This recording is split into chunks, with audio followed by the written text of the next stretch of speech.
All right, today we're tackling a real head-scratcher from the stock market. It's a story about a company that, on paper, did everything right, but then watched its stock price absolutely crater.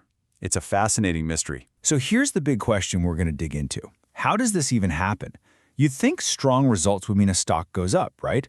Well, this paradox gets right to the core of how Wall Street really thinks. Okay, so let's set the stage and introduce the main character in this whole drama, a company called Fortinet. Now, if you're not familiar with them, Fortinet is a huge deal in cybersecurity. They've been around since 2000, and they build the digital armor, firewalls, secure networks that basically protect everyone from big companies to governments. They are a massive, established leader in a supercritical field. So, this is where the story gets really interesting. On August 6, 2025, Fortinet dropped its latest earnings report. And on the surface, the numbers looked fantastic. First off, get this. Total revenue was up a very healthy 14% compared to last year. For a company this big, that is some seriously solid growth. And what's even more impressive, their billings, which is a really key number because it tells you how much future business they've already locked in, were up 15%.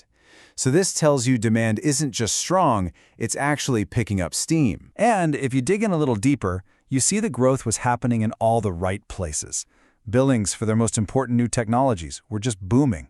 We're talking 21% growth here, 31% there. And look at this. The number of giant million-dollar-plus deals shot up by an incredible 51%. So you get the picture, right? By all accounts, this was a great report. They were growing fast, they were signing huge contracts, and they even beat what the experts on Wall Street were predicting. This is the kind of news that should have investors popping champagne corks. But that's not what happened. Not even close. Instead of a celebration, the market's reaction was fast. It was brutal, and it just didn't seem to make any sense. The day after that great earnings report, Fortinet stock didn't just dip a little. It completely crashed. It fell by over 26%. We're talking billions of dollars of value just gone in a few hours. And this just shows you the panic that set in.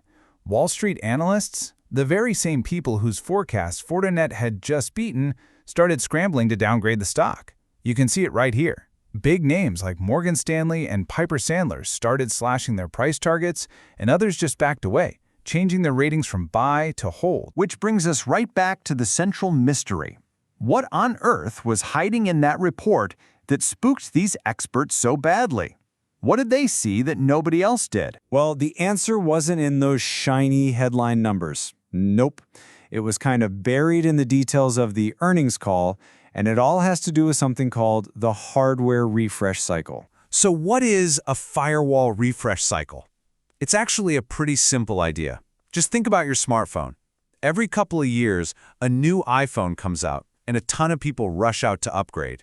Well, the exact same thing happens in the security world with big pieces of hardware like firewalls. And this, right here, was the bombshell. Buried in the call, the company mentioned that this big wave of customer upgrades was happening way faster than anyone expected. Analysts thought this revenue boost would be spread out for a couple more years, but Fortinet said, nope, we're actually already 40 to 50% of the way through it. Now, why is that bad news? Because it's like they pulled a bunch of future sales into the present.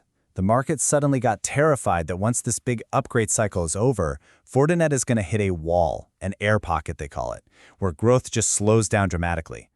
The fear wasn't about the great numbers today, it was about a potential cliff tomorrow. And just like that, this one little comment split Wall Street right down the middle.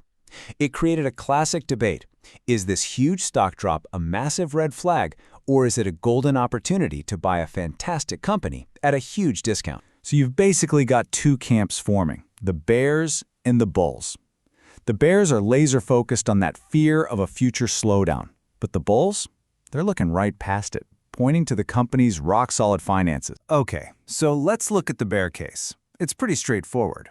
They're worried that the best growth is already in the past. They see all these analyst downgrades and say, see, the experts are losing faith. An independent firm, ValueLine, even put out a note saying the stock is too volatile and not for cautious investors. And some firms, like Morgan Stanley, even pointed out that subscription sales looked a little weaker than hoped. But then you've got the bulls, And they're looking at this saying, wait a minute. As an analysis in Forbes pointed out, the company's core business is incredibly strong. It's wildly profitable. Look at that 31.5% operating margin. It has virtually no debt. It's proven it can grow at almost 20% a year. And now, after the stock crash, it's actually cheap compared to its rivals and its own history. So when you boil it all down, here's what we've got. A classic Wall Street conflict.